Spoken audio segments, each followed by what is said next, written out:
Voilà, retour sur ce plateau du débat panafricain avec le premier thème de cet après-midi.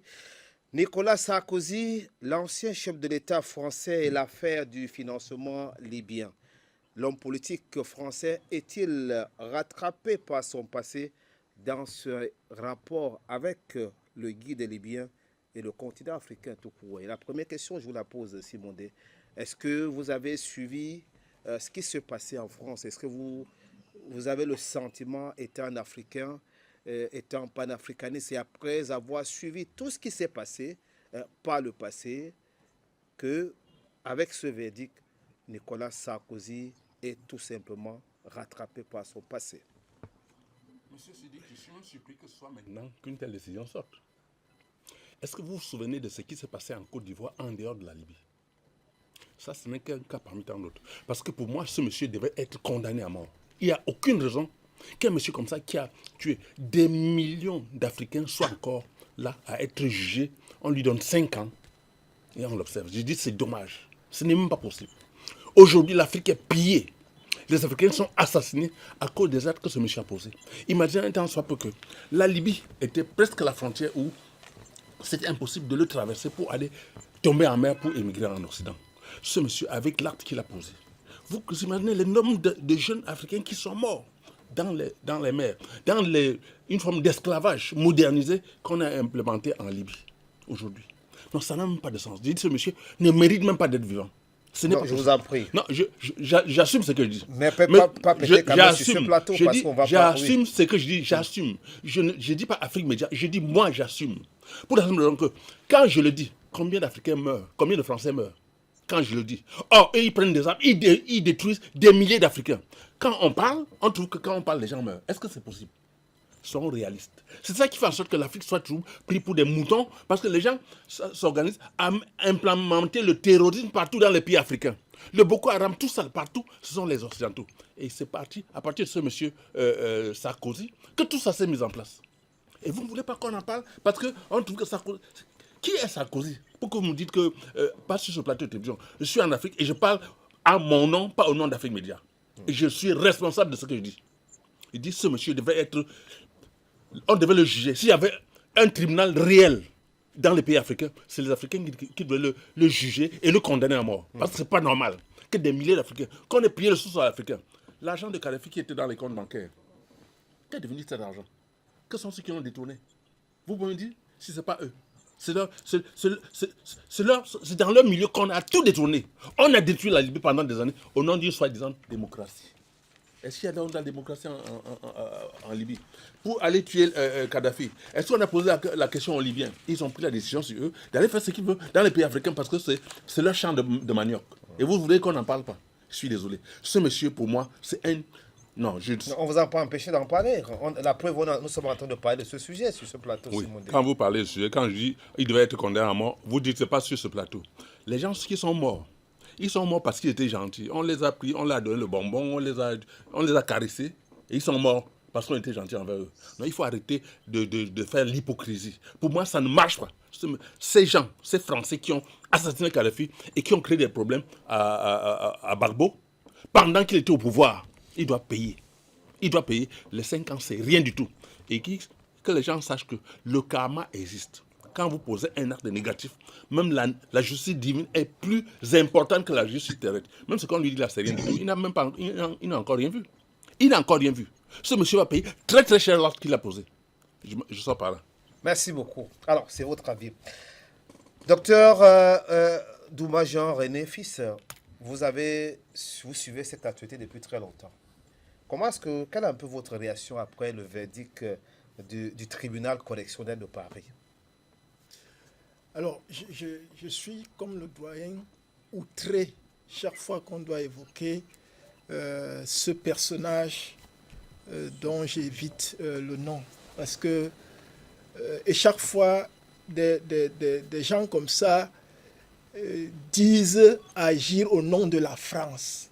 La France qui est la symbolique de tout un peuple et contre lequel, en réalité, nous n'avons pas quelque chose. Ce sont des individus à travers leurs actes qui veulent se cacher derrière la France pour justifier des actes aussi ignobles, aussi terroristes, que donner l'impression au guide africain, le guide Kadhafi, qui va rester immortel, parce qu'en Afrique, les morts ne sont pas morts, surtout par rapport à ce que vous avez posé comme acte.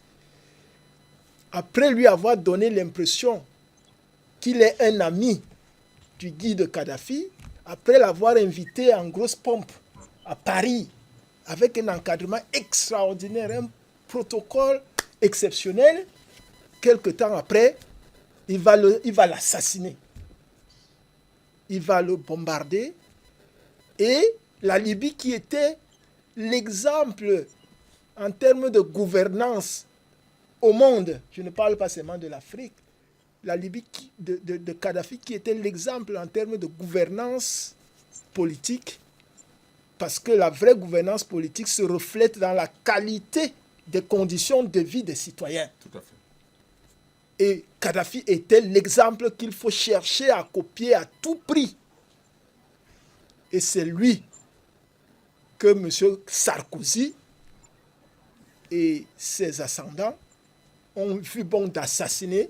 Et aujourd'hui, la Libye n'est plus que l'ombre d'elle-même.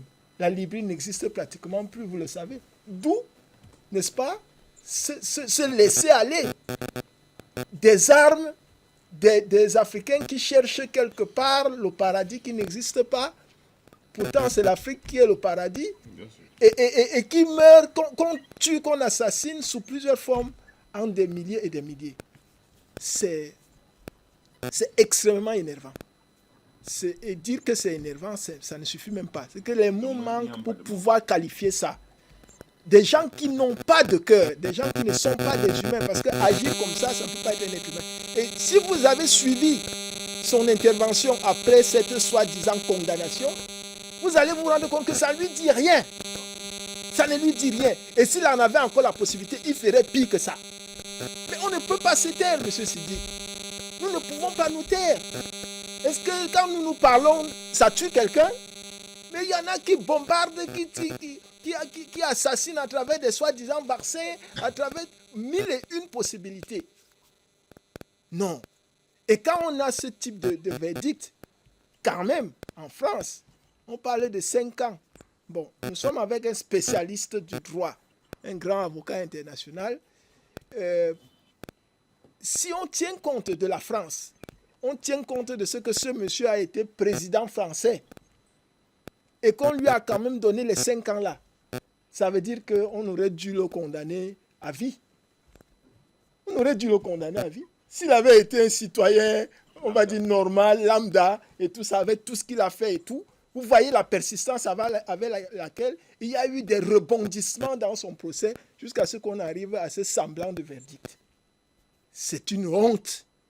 C'est une honte pour l'Afrique parce que nous devons, nos dirigeants en particulier, doivent tirer des leçons. Il ne faut pas faire semblant. Il faut désormais dire que quand c'est blanc, c'est blanc. Quand c'est noir, c'est noir. On ne peut pas faire la diplomatie partout. Parce que des gens comme ça ne connaissent pas la diplomatie. Ils s'en fichent carrément. C'est des gens qui disent que les noirs sont pires que les meurtres. Ce ne sont pas des êtres humains. Et nous devons dire ça à nos enfants, à nos arrière-petits-enfants, qu'ils le sachent et qu'ils se préparent en conséquence. Parce que sinon, ils vont faire disparaître tous les Africains et transformer davantage l'Afrique en leur champ. Merci donc à vous. Merci beaucoup, docteur Douma, Jean-René Fils. Docteur Ibrahim Moubarak Moumbo, dis-nous, quelle est un peu votre réaction? Vous qui vous connaissez très bien la Libye, vous connaissez le peuple libyen. Dis-nous, est-ce que le karma existe? Est-ce que dans cette affaire aujourd'hui, avec la décision correctionnelle du tribunal français, ce tribunal français, est-ce que vous, de votre point de vue, vous pensez qu'aujourd'hui, on peut parler du karma? Est-ce que ce karma existe aujourd'hui, le karma du peuple libyen? Monsieur Sidik, je vais vous surprendre. Nous ne devrons plus être cette Afrique qui emmagasinent les encyclopédies d'histoire et qui passent le temps à les répéter et à les citer, mais qui n'ont rien de perspective et qui, au fur et à mesure qu'ils font des erreurs, ils ne prennent pas conscience et prennent des dispositions pour les éviter. La question libyenne, la justice française contre l'ex-président Sarkozy, pour ma part, laisse voir plusieurs enjeux à éviter. Des personnes qui ont suivi l'ex-président français Nicolas Sarkozy ces derniers mois, par rapport au problème ukrainien, par rapport à la question internationale, ont trouvé en Sarkozy une personne qui a totalement changé de discours. Il n'était plus en accord avec la République française dans la vision, du moins, du gouvernement français, et il n'était plus en accord avec l'Union européenne sur un certain nombre de vues. Cela suppose à dire que si vous appartiendrez à un club et que vous vouliez trahir, entre guillemets, si le mot peut convenir ainsi, vous voulez vous soustraire, il peut avoir des prix à payer. D'ailleurs, lorsque nous suivions l'affaire libyenne en France, nous trouvions qu'à chaque fois que cela évolue, ça libérait de mieux en mieux le président Sarkozy, l'ex-président Sarkozy. Et que par contre, à ce tournant aujourd'hui, lui-même fut surpris et appelle à l'injustice. Concrètement, qu'est-ce que vous voulez dire, docteur Moubarak? Parce qu'on est un peu perdu. Est-ce que je vous ai posé la question, est-ce que le karma libyen existe, je vous en prie? Il ne faut pas seulement voir le problème sur la question d'abord africaine et libyenne, mais il faut aussi lire le contexte français dans une certaine réalité d'évolution du problème international. Et je reviens maintenant sur le problème libyen, vous parliez du karma. Je crois pour ma part que le karma ne concernera pas seulement la France pour d'autres ou Sarkozy pour d'autres, mais l'Afrique était muette de tout ce qui se passait en Libye. Et jusqu'à aujourd'hui, nous restons des observateurs. Mais nous oublions que lorsqu'on ne s'embarque pas, pas qu'on ne se prononce pas, non, lorsqu'on n'agit pas, on ne se constitue pas pour la défense de ce qui se passe sur le sol africain, alors ce qui arrive à ton frère pourra aussi t'arriver demain. Nous ne devrons pas être ce genre de club de football où on commet les mêmes erreurs, mais il faut pouvoir planifier pour gagner des victoires, pour avoir des victoires. Ça, c'est ma vision sur l'affaire. Donc, on ne peut pas être satisfait du fait que M. Sarkozy est condamné et qu'il ne soit pas condamné, non. Mais le problème doit être réellement pensé ici en Afrique pour que nous puissions évoluer. Merci beaucoup. Merci à vous, docteur Ibrahim Moubarak. Alors, Maître Momo, je reviens à vous avant de repartir encore en multiplex. Lorsqu'on parle de cette affaire aujourd'hui, l'affaire Nicolas Sarkozy et l'affaire du financement libyen, de quoi s'agit-il concrètement? Après, d'abord, on a déjà suivi la réaction des uns et des autres. De quoi est-il question? Peut-être aussi pour fixer les notes téléspectateurs. Merci pour la question. C'est qu'en réalité, prête à conquérir le fauteuil présidentiel en 2007 en France, Nicolas Sarkozy a tissé un certain nombre de liens dans le monde, dans des capitales parmi lesquelles Tripoli, où le colonel Kadhafi était président de la République. Alors, Kadhafi a-t-il financé, oui ou non, la campagne électorale de Sarkozy en 2007? Là est tout le problème. C'est ça la pomme de discorde. Parce que la France est organisée au point où chaque candidat à la veille d'une élection présidentielle, au cours de l'élection présidentielle, doit avoir un budget qui est connu du public. Alors, à un moment donné, ils se sont rendus compte que la campagne de Sarkozy avait été il y avait des dépenses exponentielles et en toute bonne justice, ils ont commencé à s'interroger sur la provenance des fonds. Et le voyage de Kadhafi en France et tous les autres éléments ont concouru à ce qu'un dossier soit ouvert, une information soit ouverte sur le financement de la campagne électorale de Sarkozy. Alors, nous félicitons cette décision de la justice française, surtout quand elle concerne les Français. Ça n'a rien à voir avec les verdicts des biens mal acquis. Quand ça concerne les Français entre eux, ils se respectent et à ce niveau, il faut les féliciter. Parce que dans ce dossier, tout a été dit. J'ai suivi avec beaucoup d'attention l'écrivain, le copanéliste tout à l'heure. Il faut qu'ils comprennent que aujourd'hui, en France, on dit on a taillé la tête de la droite, que c'est la gauche, ainsi de suite. Mais au-delà de tout ce qu'on raconte, il y a de la loi. Il y a la loi qu'il faut appliquer. Je vous rappelle que ce dossier a plus de 400 pages, c'est-à-dire le dossier d'instruction. Quand l'information judiciaire a été ouverte, il y a des commissions rogatoires, c'est-à-dire des gens que la justice française a dépêchés dans le monde pour entendre ceux qui étaient supposés avoir connaissance de cette affaire et pouvoir aider la justice à prendre une bonne décision. Ça, c'est ce que beaucoup ne savent pas. Je dis, le jugement a près de 400 pages parce que ça comporte tout le dossier d'instruction, les personnes entendues. Il y a des preuves accablantes. Je dis des preuves accablantes. Saïf el-Islam, le fils de Kadhafi, il a été entendu dans le cadre de l'affaire. Abdallah Senoussi, le chef des services secrets libyens, a été entendu dans l'affaire. Mofta Missouri, l'ex-interprète de Kadhafi, a été entendu dans l'affaire. Zora Mansour, la patronne des Amazones, vous savez, le colonel Kadhafi était gardé, sa dernière ceinture, c'était les femmes. Zora Mansour, c'est-à-dire la chef de sa sécurité proche, a été entendue dans cette affaire. Moussa Koussa, l'ancien patron des services extérieurs et ancien ministre des Relations extérieures, a été entendu dans cette affaire.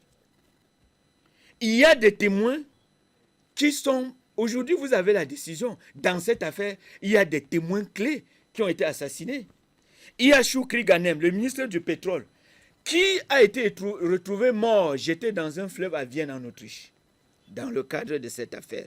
Il y a Bachir Saleh, l'argentier de Kadhafi, qui jusqu'aujourd'hui est en cavale. On ne sait pas où il se trouve parce que au début de cette affaire, quand il s'est prononcé, c'est une pluie, c'est une guerre qu'on a déclenchée contre lui. Il s'est réfugié en Afrique du Sud et un soir, son domicile a été criblé de balles. Son dernier domicile connu, c'était en Afrique du Sud. Après l'Afrique du Sud, on ne sait pas où se trouve aujourd'hui Bachir Saleh, c'est-à-dire l'argentier de Kadhafi. Il y a Alexandre Djouri, le franco-algérien qui a été condamné dans la même affaire. Lui, il s'est réfugié à Londres et pour revenir en France, il a eu des garanties pour sa sécurité. Pour sa sécurité. Donc, quand vous parlez que c'est un dossier de la gauche, que des politiciens français entre eux, mais au-delà, docteur Douma, il y a quand même le droit.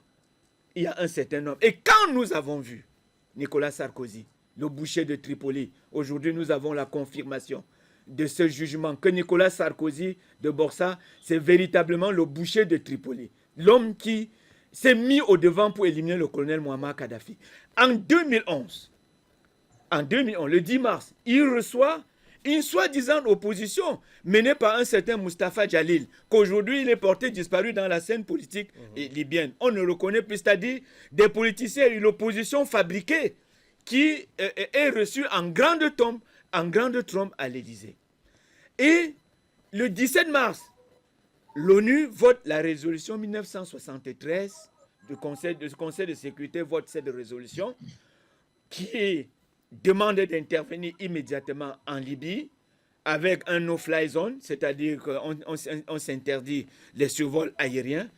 Et immédiatement, Nicolas Sarkozy se met au devant de cette affaire, envoie des ultimatums que Kadhafi doit partir. Pourquoi tout cet acharnement? En réalité, il fallait effacer les preuves du financement. Il fallait tuer celui qui, en dernière analyse, peut arriver au tribunal, à la justice française et dire voici ce que j'ai fait.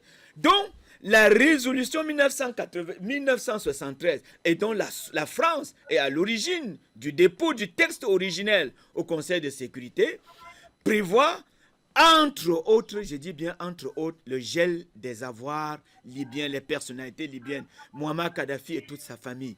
Mais pourquoi la France, qui a accueilli le bédouin, les bédouins ne dorment pas dans des hôtels, c'est-à-dire quand ils arrivent, quelque part, on leur montre un endroit où ils doivent camper, ils mettent les tentes. La France, qui a donné sa place publique privilégiée à Kadhafi pour y camper et être reçu en grand homme. Mais pourquoi cet acharnement contre cet homme? En réalité, Nicolas Sarkozy cherchait à effacer, je l'ai dit tantôt, la dernière preuve, la preuve la plus accablante qui était Muammar Kadhafi lui-même. Alors, dans ce dossier, quand il est mis en examen en 2018, le juge d'instruction Serge Tournaire, du parquet financier de Nanterre, quand il est approché, il dit que je ne suis pas le juge d'instruction des arrangements. Ça, c'est Serge Tournaire. Il dit, vous, avocat, avec vos clients voyous, futurs anciens chefs d'État. Mais il avait résumé la situation. Vous pensez qu'un magistrat peut lancer cette déclaration sans avoir des éléments en main? Tout a été, tout au cours de l'enquête, au cours du jugement. Et c'est la raison pour laquelle la décision est assortie de l'exécution provisoire. C'est-à-dire que même si vous faites appel, vous allez exécuter, la peine sera exécutée. On ne va pas attendre le second degré de juridiction qui est la cour d'appel pour donner des éclaircissements. Qu'en attendant votre appel, vous allez purger votre peine. Pour que cela se passe au tribunal, il faut que les magistrats qui rendent la décision de ce genre aient en main des éléments intangibles, des éléments clés de l'affaire, que quel que soit le niveau où l'affaire va arriver, ces éléments sont inchangeables. Un autre témoin qui se trouve être celui-même, l'intermédiateur entre le colonel, le pouvoir libyen de l'époque, et Sarkozy, c'est Zia Takieddine. Takieddine, à un moment donné, a été menacé. Lui-même a été menacé des accidents et des menaces au téléphone. Pour finir, condamné dans une autre affaire parce que c'était un autre homme sulfureux, il est mort le 23 septembre, 2 jours avant le verdict. Il est mort finalement à Beyrouth dans des conditions, elles sont encore non définies. Ça veut dire quoi? Ça veut dire que quand je lis la décision, le motif de la condamnation, c'est encore quoi? Vous avez lu? Vous l'avez lu? Vous n'avez pas lu? Voilà. On vous dit, non, association des malfaiteurs. Tout à fait. Mais ça, c'est quand il y a des voyous dans une affaire qu'on parle d'association des malfaiteurs. Association des malfaiteurs, c'est-à-dire que vous les voyez sont en costume, ils ont des titres présidentiels, mais au fond, c'est des voyous de la rigole, parce que dans cette affaire de financement libyen, l'élimination de Kadhafi a créé des problèmes en Afrique et même dans le monde. Pourquoi? Parce qu'un homme voulait se couvrir. Et à ce niveau, je vous dis, nous avons dit merci à la justice française. Parce que, entre Français, c'est une justice très respectable. C'est une justice en laquelle il faut avoir confiance. Dans cette affaire, ce que vous ne savez pas, c'est que Nicolas Sarkozy avait annoncé les couleurs lors du discours de Dakar, où il a dit l'Afrique n'est pas suffisamment entrée dans l'histoire. Nous avons commencé à comprendre que les cow-boys sont arrivés à l'Élysée et comme l'Afrique c'est le marigot de papa, comme l'Afrique c'est la maison d'à côté où on entre sans y frapper, comme l'Afrique c'est le marigot de papa où on y va, on puise non seulement les richesses, mais n'importe quoi qu'on a besoin pour son développement. Nous avons dit cet homme, il est dangereux. Ce n'est pas la première condamnation de Nicolas Sarkozy. C'est un homme qui allait jusqu'à manipuler la justice dans l'affaire Paul Bismuth, dans l'affaire Bettencourt, pour savoir ce que la justice est en train de préparer contre eux dans l'affaire Bettencourt. Et quand vous entendez l'affaire Paul Bismuth, en réalité, il prend un téléphone avec une puce d'un nom Paul Bismuth, alors qu'en réalité, il s'agit d'un chef de l'État. Mais c'est du voyoutisme. Lorsque les juges parlent de l'association des malfaiteurs, voilà les éléments que les malfaiteurs utilisent. C'est-à-dire prendre une puce de téléphone avec un autre nom pour communiquer. Mais où est l'éthique? Où est l'éthique d'un président de la République? Alors, et dans une condamnation, quand on parle d'association de malfaiteurs, mais en fait de malfaiteurs, c'en est un. La décision a sorti l'exécution provisoire. C'est-à-dire que vous fassiez... D'ailleurs, ils vous ont fait appel. Oui. Il a déclaré lui-même que l'appel sera fait. Peut-être que l'appel a même déjà été fait. Mais qu'en attendant que la condamnation soit exercée. Dans cette affaire des écoutes, Nicolas Sarkozy a été condamné à 3 ans de prison d'un an ferme. Écoutez bien, ce n'est pas la première condamnation, c'est un récidiviste. 3 ans, dont un ferme avec détention à domicile sous bracelet électronique. 3 ans de privation de droits civiques. Il a fait appel. Dans cette affaire, son avocat lui-même a été condamné à 3 ans avec interdiction d'exercer son métier pendant 3 ans. Le magistrat Gilbert Azibert a été lui aussi condamné à 3 ans, dont un an ferme. Vous comprenez que vous avez affaire à un homme atypique. Ça dit tout sur le poids de cette affaire. Mais... Oui, ça dit tout. Et vous comprenez les réactions de Kadhafi, de Nicolas Sarkozy dans l'affaire, la crise post-électorale en Côte d'Ivoire, dans l'affaire libyenne. Vous comprenez pourquoi cet homme agissait de la sorte. Et cela ne suffit pas sur le volet judiciaire. Il vous souvient encore l'affaire l'Arche de Zoé, le vol de 103 enfants tchadiens. Son frère cadet, le pédiatre François Sarkozy, était dans le dossier. Et les 103 enfants tchadiens devaient être acheminés en Europe pour alimenter les foyers LGBT en mal d'enfants, puisque c'est les foyers qui ne procréent pas. Et son frère, le pédiatre François Sarkozy, était dans le dossier de l'Arche de Zoé. Que dit Nicolas Sarkozy? L'homme qui a fait travailler les magistrats tchadiens un dimanche. Il a juré les chercher quoi qu'ils aient fait. Vous vous souvenez? C'est un voyou de la pure espèce qui était à l'Élysée à l'époque. Voyou n'est pas insulte. Ce sont les termes. Il n'y a que les voyous qui s'associent et ont, sur le plan, l'article 450 alinéa 1 du Code pénal français, les appelle association. Non, association.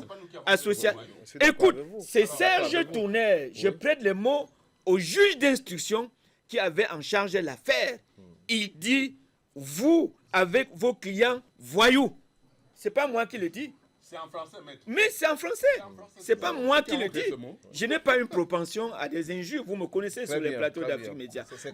Donc, pour cela, nous savons le mal que Nicolas Sarkozy a créé à l'Afrique. Et il savait qu'en coupant la tête de Sarkozy, de Kadhafi, oui, c'était rejeter la pierre décisive africaine qui était déjà au sommet, c'était renvoyer la pierre décisive sur la base. Pourquoi? Parce que l'Union africaine, l'OUA, je préfère, l'Union africaine, beaucoup d'États ne parvenaient pas aux cotisations, à payer leurs cotisations. Mais c'est le guide libyen qui les payait. Aujourd'hui, nous avons des communications qui obligatoirement sont devenues moins chères grâce à Rascom. Ça, c'est l'œuvre de Kadhafi. Nous avons encore le Fonds monétaire africain, dont le siège devait être à Yaoundé, qui est aujourd'hui renvoyé au calendrier grec parce que Kadhafi avait la logistique pour le financement et pour mettre à disposition des fonds disponibles pour les États africains dans la logique de leur développement. Donc pour nous, un homme pareil qui, dans l'entame, parce que le discours de Dakar, il nous présentait qui est arrivé à l'Élysée. L'Afrique n'est pas suffisamment entrée dans l'histoire. Pourtant, l'histoire du monde, c'est l'Afrique. C'est l'Afrique qui est détentrice de l'histoire du monde. Donc pour nous, il est question de féliciter cette justice française et de dire il faudra qu'elle continue parce que les dossiers ne sont pas finis. Il y a d'autres dossiers. Et vous croyez à la sincérité de cette justice? Mais écoutez, quand je l'ai tout dit. Quand c'est la justice, c'est quand c'est les Français entre eux. Et vous allez vous attendre à la bonne justice. Aujourd'hui, on dit la droite a été étranglée. Mais si c'est de cette droite, nous disons non. Ce n'est pas la droite que le général de Gaulle... On va retrouver le professeur François Demboué qui nous a tous suivis. Alors, professeur, du haut de votre science, je voudrais un peu, vous avez, après avoir suivi tout ce qui s'est dit après le développement de Maître Momo, vous avez également suivi cette actualité sur l'ancien chef de l'État français et cette affaire dite de l'affaire libyenne. Alors, je ne sais pas, première question peut-être, professeur, est-ce que lorsqu'on a suivi Maître, on comprend que la mort du guide libyen n'a pas été exponentiellement innocente, tel qu'on essaie un peu de suivre tout ce qu'on a dit ici sur le plateau. Est-ce que vous croyez à ce karma? Beaucoup de gens pensent sur le continent africain que ce qui arrive à Nicolas Sarkozy, ce n'est qu'un début, peut-être le début du karma libyen. Merci pour votre question. Si vous permettez, peut-être qu'on peut regarder la chose sous cet angle-ci. Évidemment, je n'ai aucune sympathie pour Nicolas Sarkozy.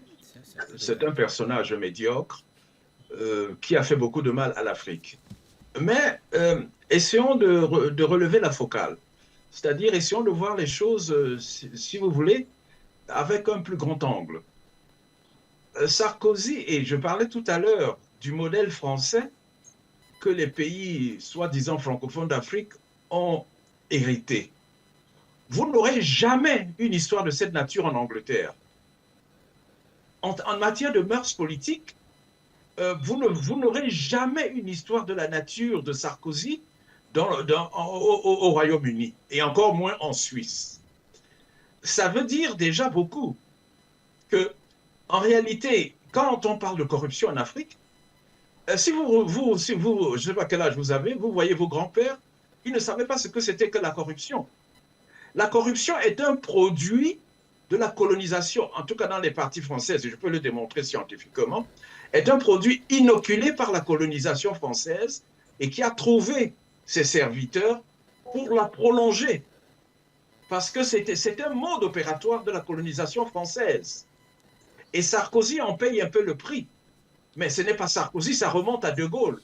Je vous rappelle le livre de François Mitterrand, Le coup d'État permanent, dans lequel, ce n'est pas moi qui ai écrit, Mitterrand écrit que De Gaulle faisait, et les partisans de De Gaulle étaient des partisans de la corruption en Afrique, et qu'en même temps, il provoquait, c'est-à-dire qu'il suscitait de la révolte pour ensuite réprimer les Africains.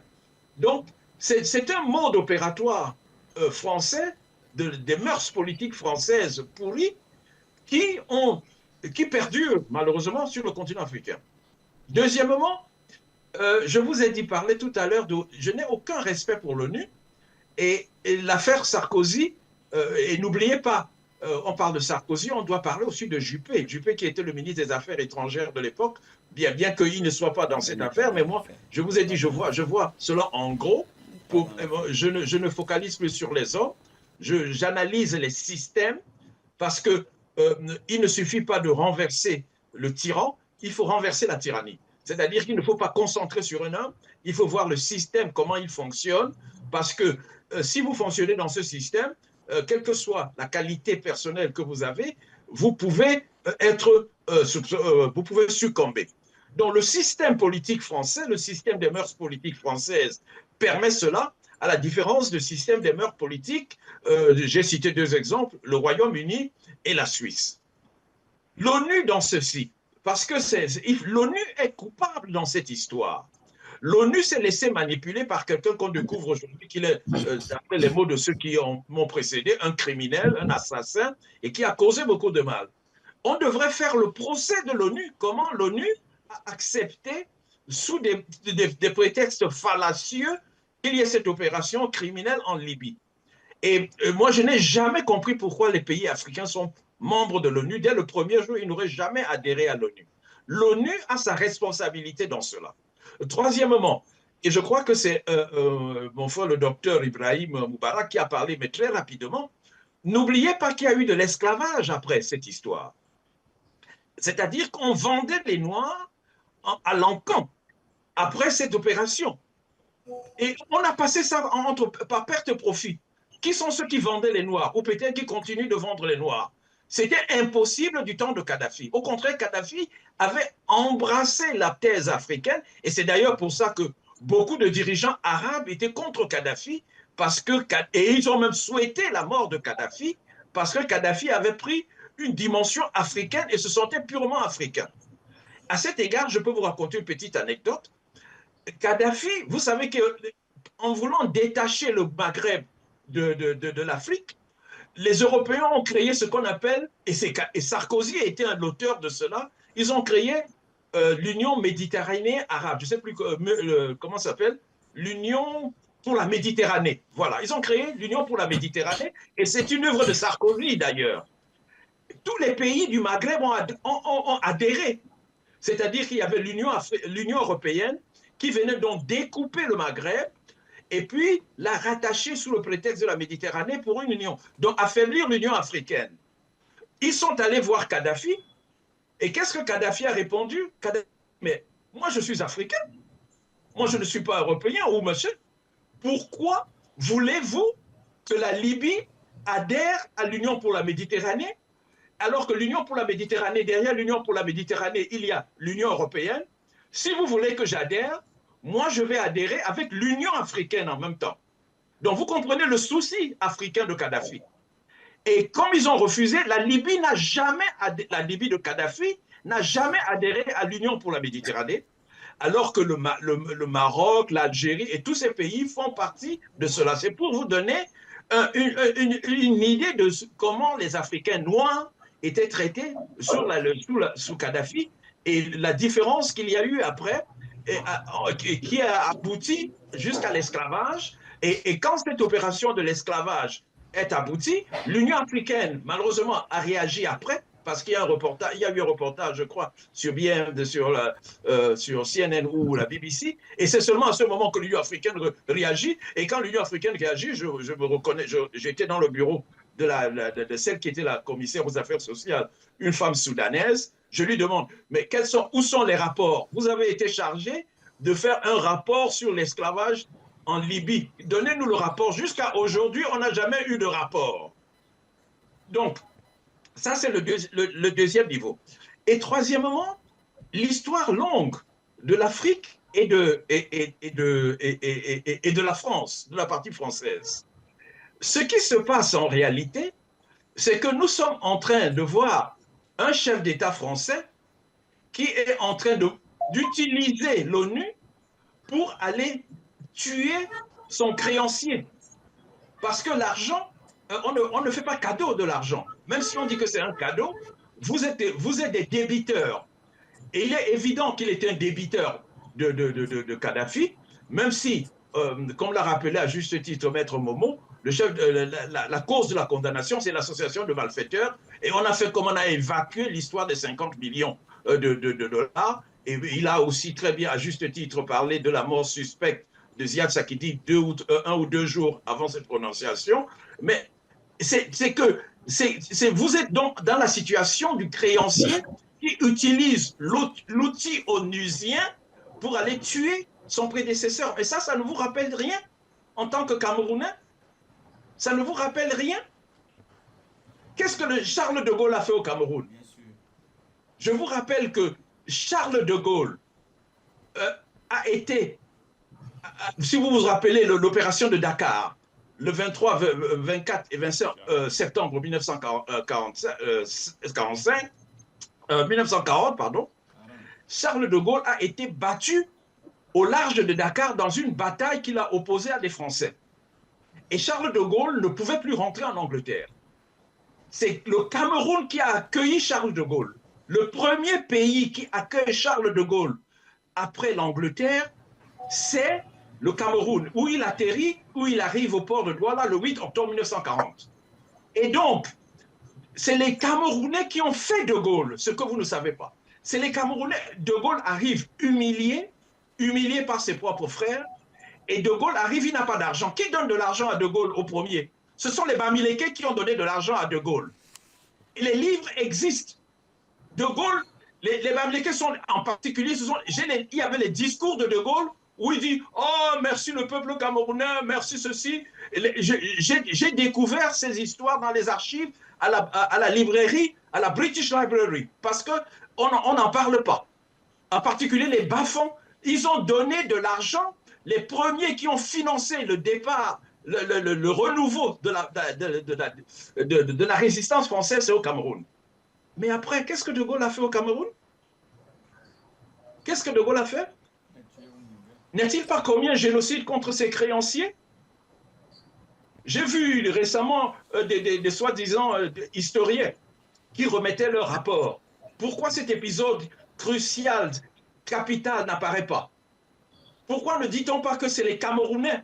Je vous rappelle, allez chercher le 8 octobre 1940, quand De Gaulle arrive à Paris, à Douala, vaincu par ses propres frères français à Dakar, qui étaient sur le point de le capturer parce que c'était un fugitif qui était condamné à mort. Donc c'est une longue tradition française d'aller tuer son créditeur. Et ici, pour le cas camerounais, ce n'était pas seulement tuer, c'était un génocide. Même si c'est un génocide qui n'est pas homologué, commis par De Gaulle et ses soutiens dans la lignée avec Okala. Et je termine sur le dernier point qui est le suivant. Quand nous analysons ce genre d'affaires, il ne faut pas rester à voir seulement les détails. Il faut, encore une fois, et j'encourage tout le monde à regarder les choses dans l'ensemble, parce que nous allons passer. C'est les systèmes, c'est les mécanismes qui existent, qu'il faut combattre, parce qu'il faut combattre l'injustice.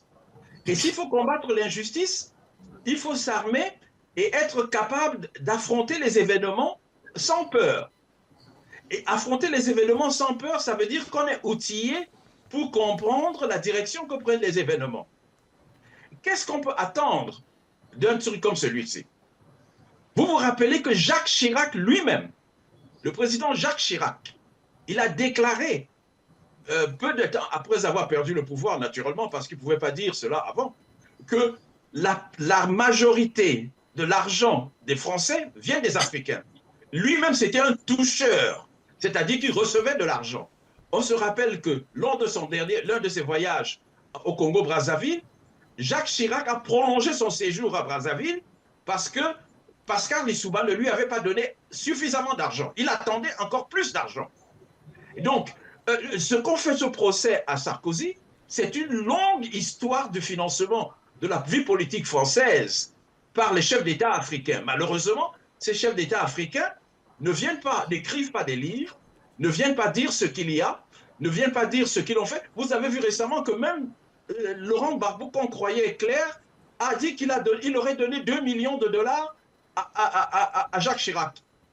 comme ça, 2 millions de dollars comme l'amusement, alors que les gens crèvent de faim. Et ces 2 millions de dollars, ça passe par perte et profit. Ça passe par perte et profit. Le procès de Sarkozy et des dirigeants français est à faire. Et ce procès doit être fait en Afrique. L'AES qui vient de quitter la Cour pénale internationale, cette soi-disant Cour pénale d'injustice, va créer une Cour pénale. Même si les historiens africains ne font pas leur travail, les Africains devront faire le leur. Et tout l'argent, jusqu'au centime qui a été volé aux Africains pour financer la vie politique française, tout cela doit venir sur le tableau. Moi, je m'en fous que Sarkozy ait 5 ans, ou qu'il soit libre, ou qu'il soit cela. Ce qui importe, c'est que la justice de la sueur, le produit de la sueur des Africains, qui a été volé, et en plus on les a massacrés, on les a génocidés, cela ne doit pas être impuni. Plutôt que de parler de karma, il faut que les gens, les juristes qui sont outillés pour cela, travaillent, préparent les dossiers, et pour que, même si on n'arrive pas à faire ce travail aujourd'hui, qu'on se fasse. Et enfin, ce Sarkozy, puisqu'on a commencé par lui, je termine par lui, moi je connais quelqu'un, Sarkozy n'était pas encore président de la République, il était ministre de la République française. Quand le père Bongo arrivait à Paris, Sarkozy venait faire le pied de grue dans le bureau de Bongo. Bongo le faisait attendre des heures. Il appelait Bongo papa parce que Bongo lui donnait des enveloppes. Ça, c'est de la vérité. Et donc, on ne peut pas... Il est difficile de respecter les gens qui disent que l'Afrique n'est pas entrée dans l'histoire. Non pas par cela, c'est un propos d'un idiot lui-même qui est ignorant dans les questions historiques, mais tout ce qui est important, c'est la reconstitution de la vérité des relations françaises franco-africaines ou africaines françaises, sur un modèle, encore une fois, qui a été inoculé en Afrique et qui est un modèle de l'anti-civilisation. C'est un modèle, on accuse souvent les Africains de corruption. Et puis pour chuter, professeur. La corruption. Oui, pour chuter, je vous en prie. Oui, je vais arrêter là. Oui. J'arrête là parce que on peut parler des heures sur on peut parler des heures, ça c'est vrai. Mais je vais arrêter là, vous avez raison, merci beaucoup. C'est nous qui vous disons merci. On va vous reprendre tout à l'heure. Alors, Patriarche Dessimon vient de suivre le professeur Dengouim. Alors, pour lui, il vous rejoint un peu. Cette affaire, on aurait pu vraiment la juger plutôt sur le continent africain. Et il faut absolument que ça se passe. Peut-être dans notre procès, Sarkozy et même peut-être des chefs d'État qui viennent vraiment puiser sur le continent africain. En réalité, il faudrait qu'on sache que l'histoire de la justice africaine n'est pas une affaire de 60 ans. Ça peut être plus de 100 ans d'histoire à réécrire, à porter plainte contre le gouvernement français. Parce que, je vous prends un cas. Le Cameroun n'était pas une colonie française. On était sous tutelle de la France. Qu'est-ce qui s'est passé? Ils ont retransformé tout. Ils nous ont pillé, ils ont tué les nationalistes africains, camerounais, depuis 1958, jusqu'en presque... Même pendant des années. La France a fait beaucoup de mal en Afrique. Et au-delà, rien que le franc CFA que vous entendez parler, la France passe tout son temps à prendre gratuitement les matières premières dans les pays africains. Je dis bien gratuitement. Ils ne payent même pas un centime. Et avec ça, ils s'en vont s'enrichir, ils transforment, ils vendent dans les pays occidentaux. Et même quand l'Afrique emprunte de l'argent dans un pays occidental, cet argent passe par les comptes françaises. Ils prennent 50%, ils nous envoient 50% en francs CFA, qui fabriquent à Chamalière, et nous, on passe tout le temps à payer une dette qu'on n'a jamais eue. Ça vous dit le niveau de gangstérisme, de banditisme organisé par ces gens-là contre l'Afrique. Donc pour moi, quand on parle même de Sarkozy, c'est vraiment léger. La France a beaucoup à payer aux pays africains. Les 14 pays africains que la France a exploité, ils ont beaucoup à payer. Je ne sais même pas s'ils peuvent avoir la capacité de rembourser tout ce qu'ils ont fait. Heureusement, les 3 pays de l'AES sont en train de montrer un exemple patent. C'est-à-dire on devrait mettre en place une CPI purement africaine. Même si c'est comment vous appelez CPI, c'est encore quoi votre histoire de ces pays-là? Cour pénale inutile. Pour moi, c'est cour pénale inutile. de l'injustice. Justement, vous savez pourquoi vous posez la question. Allez-y, allez-y. Parce que, justement, c'est la Cour pénale de l'injustice. Il n'y a pas de justice dans cette histoire-là. La preuve, on a enfermé Gbagbo. Il y a eu plein d'exactions. La RDC, le M23, on connaît ceux qui pillent. Mais qu'est-ce que cette Cour pénale de l'injustice a fait? Rien du tout, jusqu'à présent. Enfin, on va rentrer dans l'histoire de nous, mais c'est pour vous dire que... On va aller très rapidement d'ailleurs, parce qu'on a eu beaucoup de temps. Oui. Le problème, c'est que l'Afrique, les juristes africains devraient monter un dossier dans tous les 54 pays africains pour poursuivre les Occidentaux pour tout ce qu'ils ont commis en Afrique. Il est temps que les Africains se réveillent et mettent en place une cour pénale pour pouvoir porter plainte dans une cour bien précise de l'Afrique pour juger les Occidentaux qui ont passé tout le temps à faire du mal à l'Afrique. On a vécu le cas de l'Afrique du Sud, le cas du Sud-Soudan. Il y a plein de cas comme ça qu'il faut remettre sur le plan de la justice pour pouvoir prendre une décision décisive et finale pour pouvoir condamner ces États qui ont passé tout le temps à nous assassiner gratuitement. Merci beaucoup. Merci beaucoup, Simon D.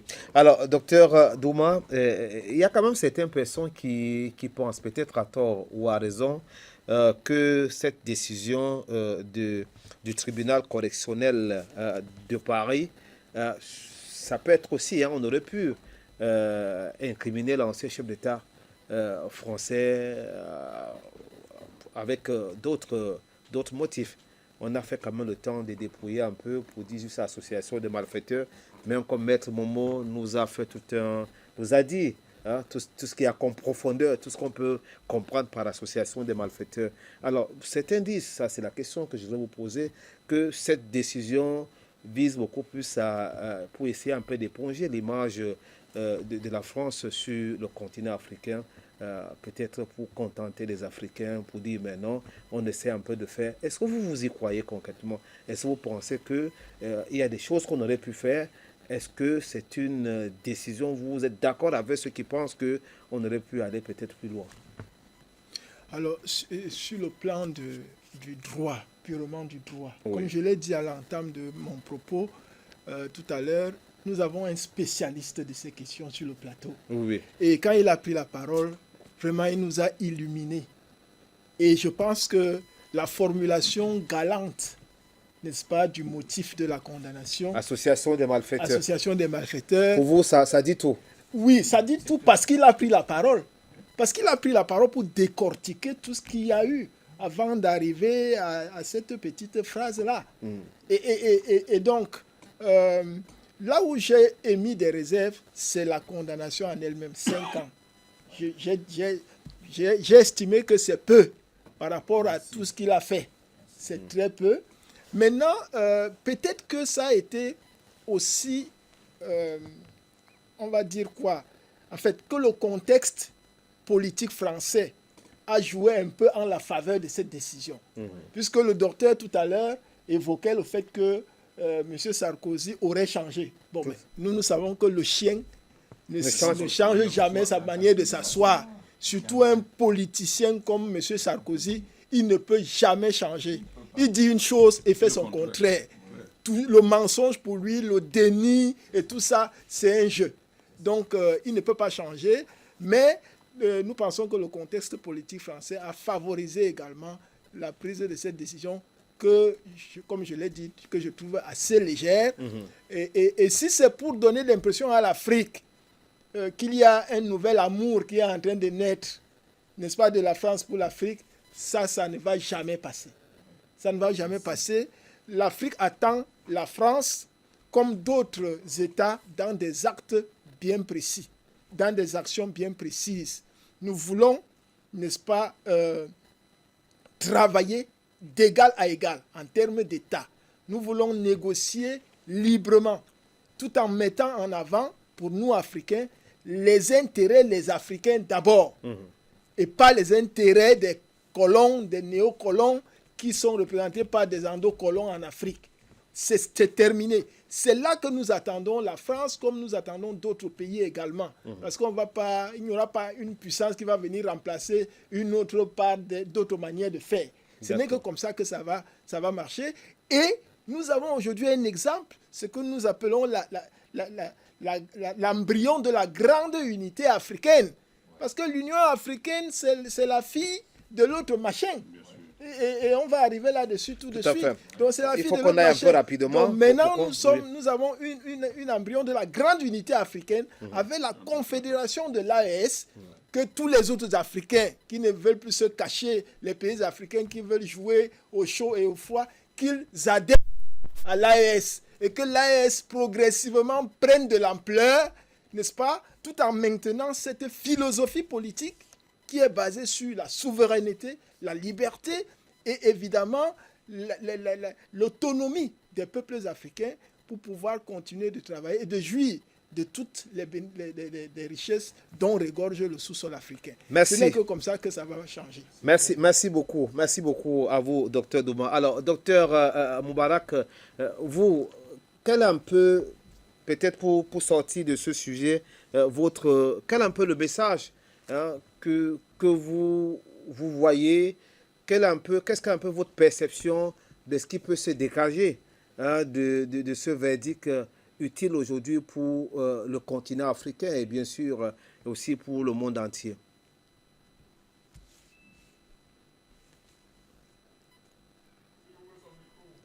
Alors, votre micro n'est pas ouvert.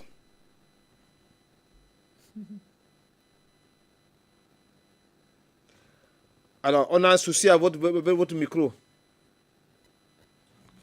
Bon. Alors, je dis donc oui, que voilà. cela m'interpelle à ramener les choses sur le terrain pour permettre aux téléspectateurs de mieux saisir la situation de cette condamnation. Karma de Gbagbo, du président Gbagbo, ou karma de Kadhafi, ou karma des enfants du Tchad, ou encore des dirigeants de la RCA, qui, n'est-ce pas, rattrape le président Sarkozy.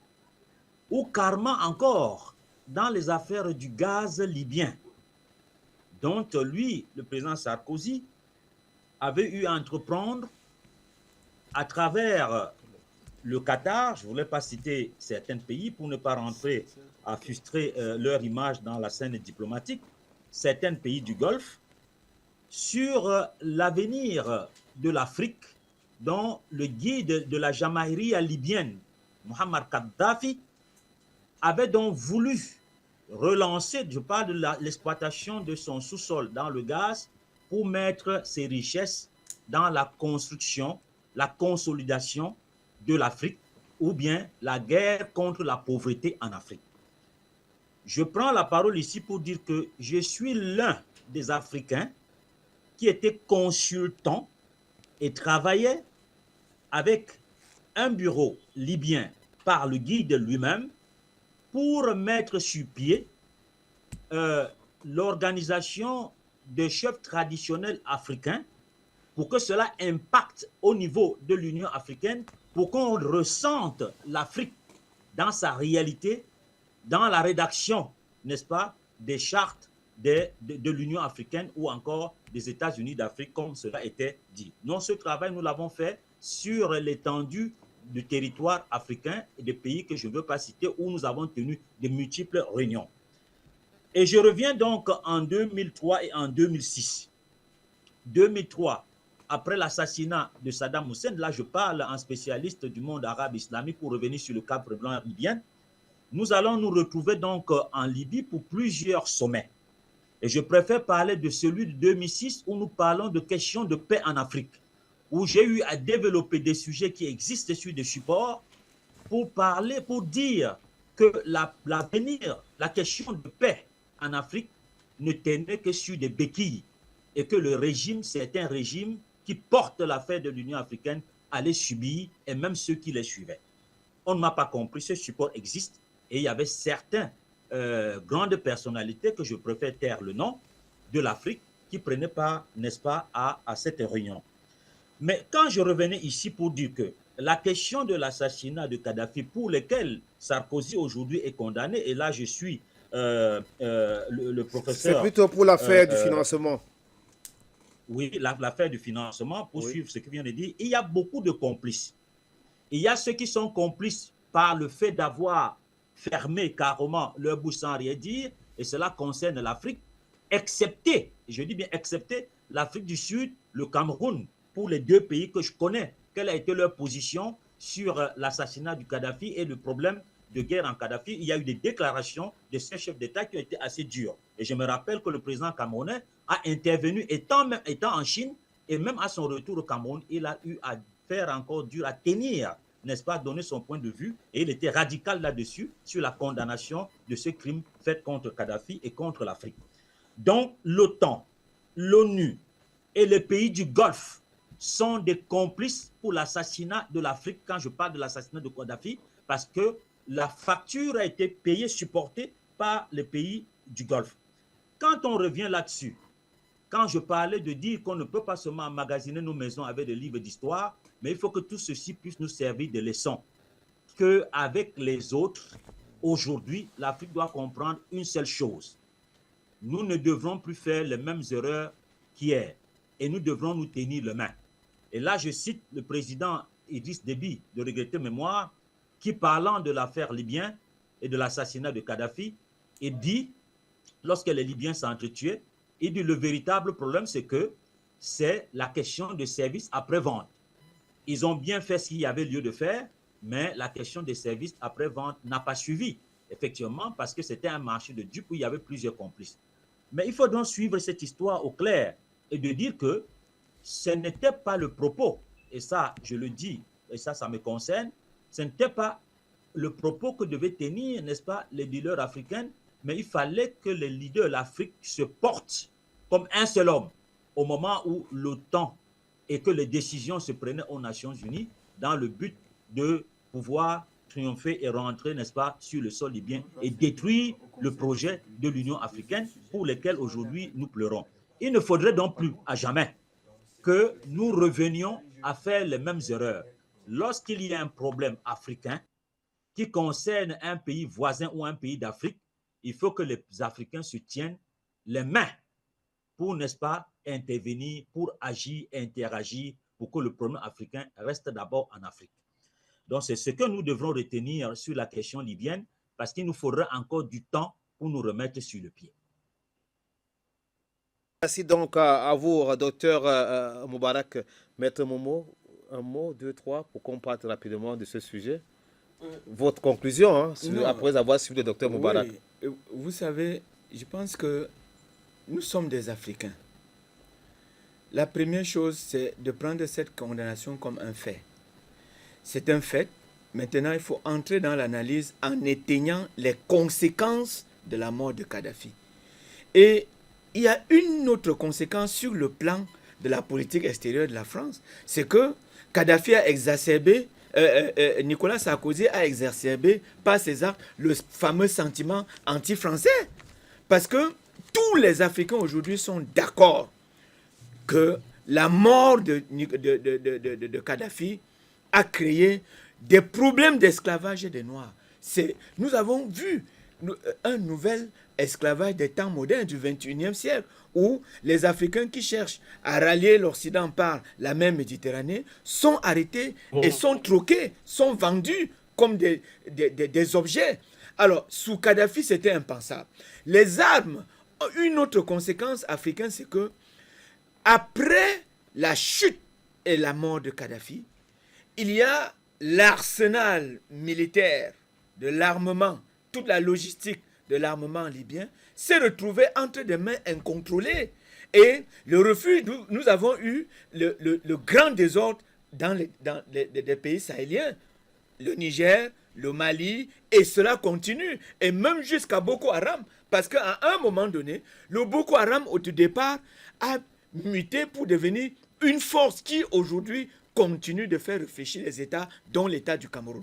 Donc, ce sont les conséquences de la mort de Kadhafi, et par voie de conséquence, et en guise de conclusion, la condamnation de Nicolas Sarkozy remet sur la table, sur le plan français, le problème du sentiment anti-français. Ils sont conscients. Ils ont des bureaux. Plus ce sentiment anti-politique française sur le point. Non, c'est le sentiment anti-français en Afrique. Voilà. Parce que Kadhafi était africain et c'était un pur africain. Le professeur Ndengwe l'a dit tout à l'heure qu'à un moment donné, il s'est détaché non seulement de l'Union de Méditerranée, mais même l'Union du Maghreb arabe, où les prises de position de Kadhafi, il me souvient lors d'un sommet à Tunis, où les Arabes voulaient mettre sur la table le fait que leur coopération avec l'Union européenne, à l'époque c'était encore la CEE, que leur coopération avec la CEE n'a pas besoin de l'Union africaine. Kadhafi leur a dit non, si c'est une organisation pour détacher le Maghreb, c'est-à-dire que l'Afrique blanche de l'Afrique, moi je ne serais pas partant parce que nous avons tous la même civilisation, la même histoire. Donc pour nous, et pour sortir, il faut comprendre que Nicolas Sarkozy, c'était un prophète de malheur pour l'Afrique. Parce que même dans la crise post-électorale, En Côte d'Ivoire, il a sémé pas les graines de paix, mais les graines de la guerre. Il y a eu aujourd'hui les statistiques officielles, 3000 morts en Côte d'Ivoire. Nicolas Sarkozy y est pour beaucoup. Il y est pour la mort de Nicolas Sarkozy.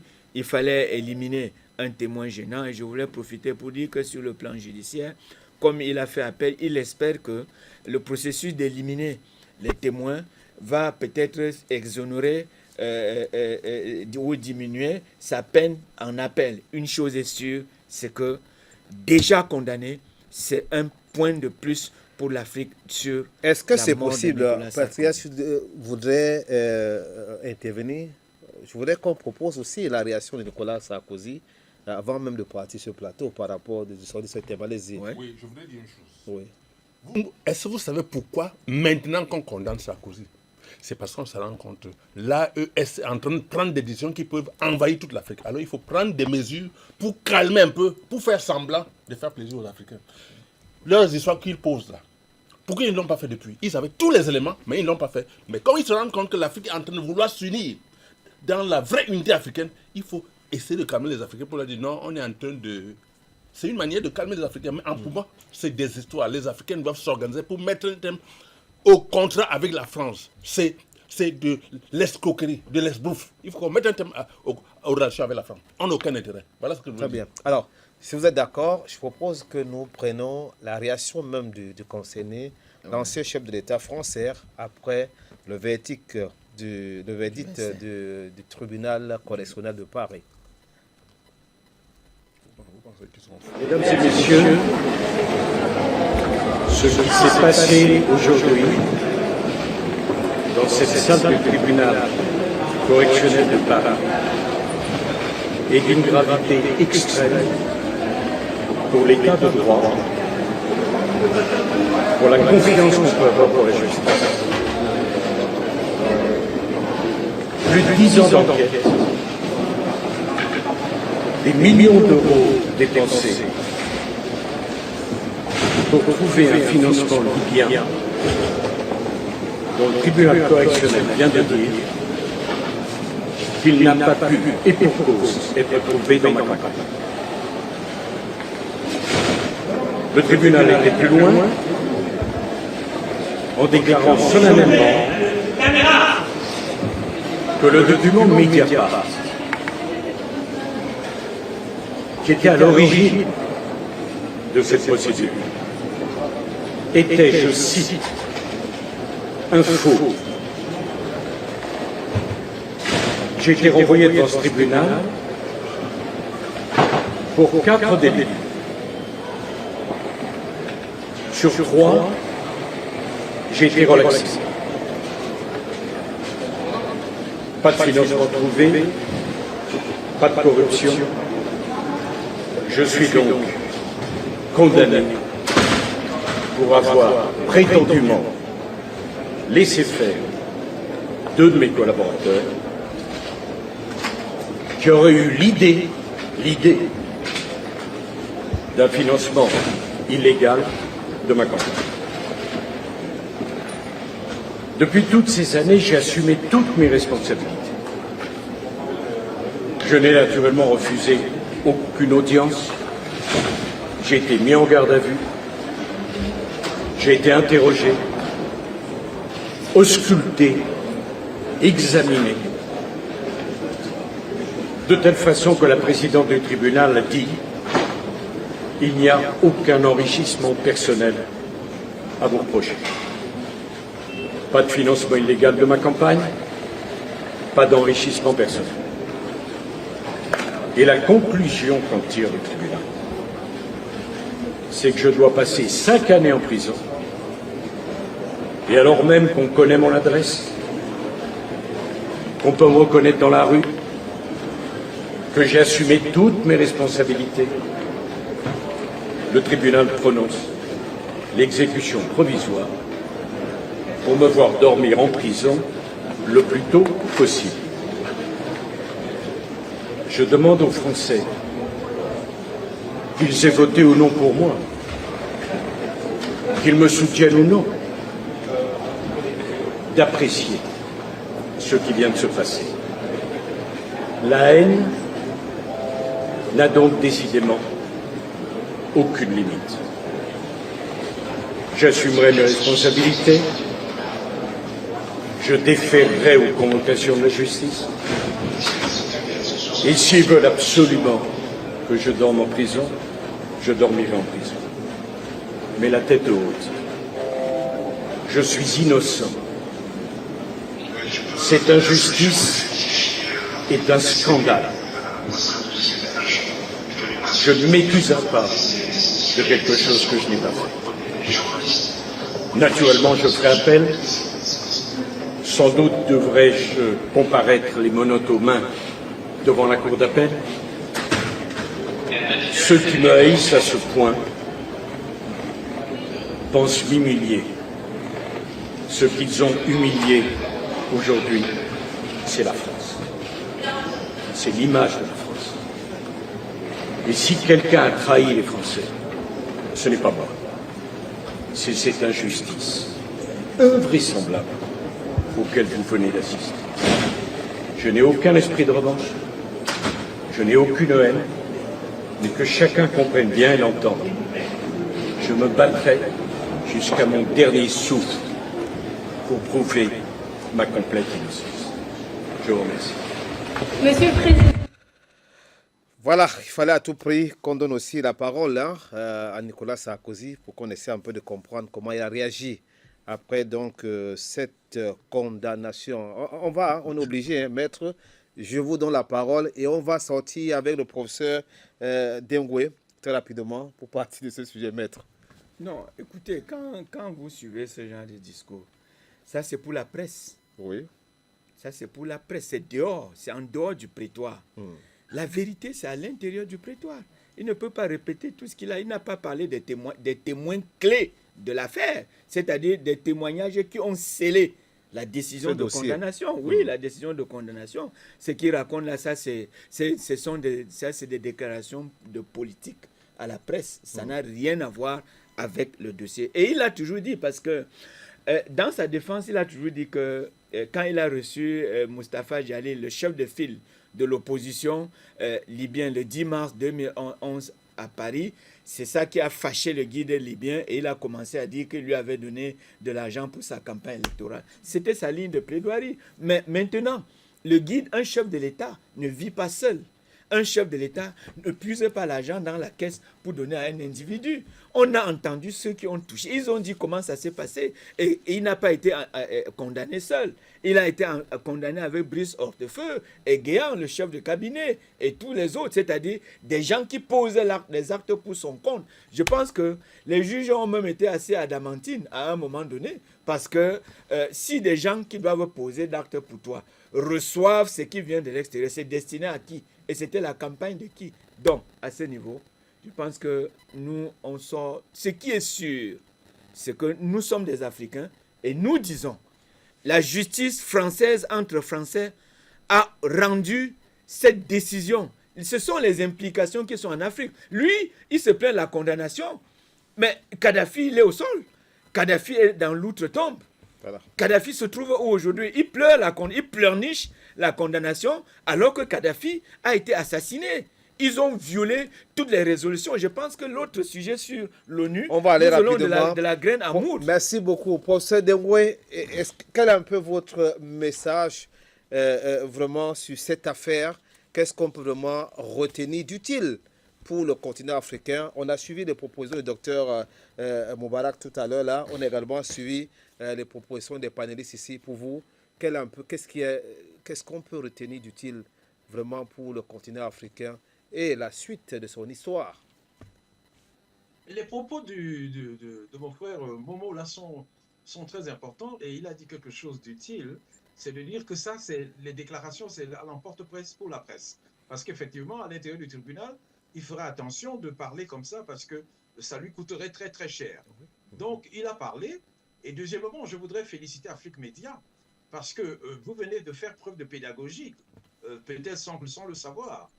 Parce que même à un condamné, il faut donner la parole. Peut-être certains vous diront pourquoi avez-vous donné la parole à Sarkozy. Vous avez très très bien fait parce qu'il faut exposer, donner la parole à tout le monde et ne pas forcer le téléspectateur à penser seulement d'une façon. Ainsi, vous lui donnez, vous respectez vos téléspectateurs pour qu'ils écoutent tous les points de vue et qu'ils prennent leurs décisions. Enfin, pour revenir à votre question plus précisément, je vous ai dit, pour moi, je ne focalise plus sur les personnes. C'est le système. Et ce système a commencé avec Charles de Gaulle. Et le procès est à faire. Il n'a même pas commencé. Le procès est à faire. Charles de Gaulle, Georges Pompidou. Georges Pompidou est arrivé au Cameroun en février 1979. Et l'une des raisons pour lesquelles on a assassiné Ernest Ouandié, c'est justement parce qu'il fallait accélérer et tuer Ouandié en janvier avant que Pompidou arrive. Donc, la liste criminelle de la direction politique française contre le peuple du Cameroun est longue. Donc, Charles de Gaulle, Georges Pompidou qui arrive, après lui, Valéry Giscard d'Estaing, vous avez peut-être écouté l'empereur Bokassa parler de Valéry Giscard d'Estaing, qui venait s'emparer des diamants comme si c'était l'amusement. Chaque semaine, il prenait un avion spécial, ou quasiment, pour aller s'enrichir des diamants de Bokassa. Et ça lui a peut-être coûté sa présidence, mais ça a coûté beaucoup pour l'extraction de la richesse qui a prolongé la pauvreté des Centrafricains. Tout ça, on ne peut pas passer par perte de profit. C'est toute cette histoire qu'il faut voir. Après Valéry Giscard d'Estaing arrive un autre monstre, François Mitterrand. Son fils, papa m'a dit, vous savez, tous les dégâts qu'ils ont fait en Afrique, on ne peut pas passer tout cela par perte de profit. Si les dirigeants politiques africains, malheureusement, ne nous font pas le service de garder la liste de ce qu'ils donnent, et les juristes africains, les historiens africains, tous ceux qui ont, doivent pouvoir faire ce travail minutieux de collection pour que la richesse africaine extraite illégalement au profit du financement politique français ne soit pas passée par le tout. Donc, après François Mitterrand, vous avez ce Jacques Chirac. Alors lui, c'était un champion. Le livre de Bourget le montre. Jacques Chirac prenait de l'argent par-ci, par-là, etc. Il s'enrichissait. Je vous ai parlé tout à l'heure de l'épisode de Brazzaville, où non seulement on lui avait donné déjà beaucoup d'argent, mais il considérait que ce n'était pas assez. Laurent Gbagbo lui a donné de l'argent. Il a dit, mais écoutez, la Côte d'Ivoire est un grand pays, je dois recevoir beaucoup plus d'argent que ça, puisque Compaoré me donne tel équivalent, la Côte d'Ivoire doit donner 2 ou 3 fois plus que Compaoré. Et après, Jacques Chirac, vous connaissez la suite, Sarkozy, etc., jusqu'à Emmanuel Macron. Donc, les mœurs politiques sinistres, pourries de la France ont été inoculées sur l'Afrique. Les Français, vraiment, encore une fois, je ne veux pas m'occuper de la politique française, sauf sur la partie qui concerne l'Afrique. Si les Africains n'arrivent pas à trouver le vaccin, à sortir de cela, c'est pour ça que je vous parlais tout à l'heure d'un problème constitutionnel. Parce que la question va arriver à la Constitution. Je vois en Afrique, surtout en Afrique centrale, beaucoup de gens qui se disent constitutionnalistes et qui se vantent de cela parce qu'ils répètent ici ou là ce que les constitutionnalistes français ont fait sur un système qui est faux. Vous n'aurez jamais ce genre de bêtises en Angleterre et encore moins en Suisse. Donc, les Africains, ils peuvent se réjouir pour certains, mais ça, ce serait se réjouir sans conséquence. Il faut aller sur le fond des choses et puis attaquer le système et faire le bilan d'un jugement, d'un tribunal qui est à venir, tribunal qui doit permettre aux Africains de récupérer, je dis, jusqu'au dernier centime. Il y a mon frère Merci, tout à l'heure qui a merci parlé beaucoup, du point professeur. CFA. C'est entendu. Oui. Merci beaucoup pour votre conclusion. Voilà, donc voilà ce qu'on pouvait dire. C'est une émission extrêmement riche. Hein. On n'arrive pas à sortir de cette première thématique. Hein. Ce qu'on propose, hein, ce que nous pouvons proposer tous ensemble à nos téléspectateurs, c'est qu'on prenne une pause. On revient pour la suite de cette émission. C'est le débat panafricain et vous êtes sur Afrique Média.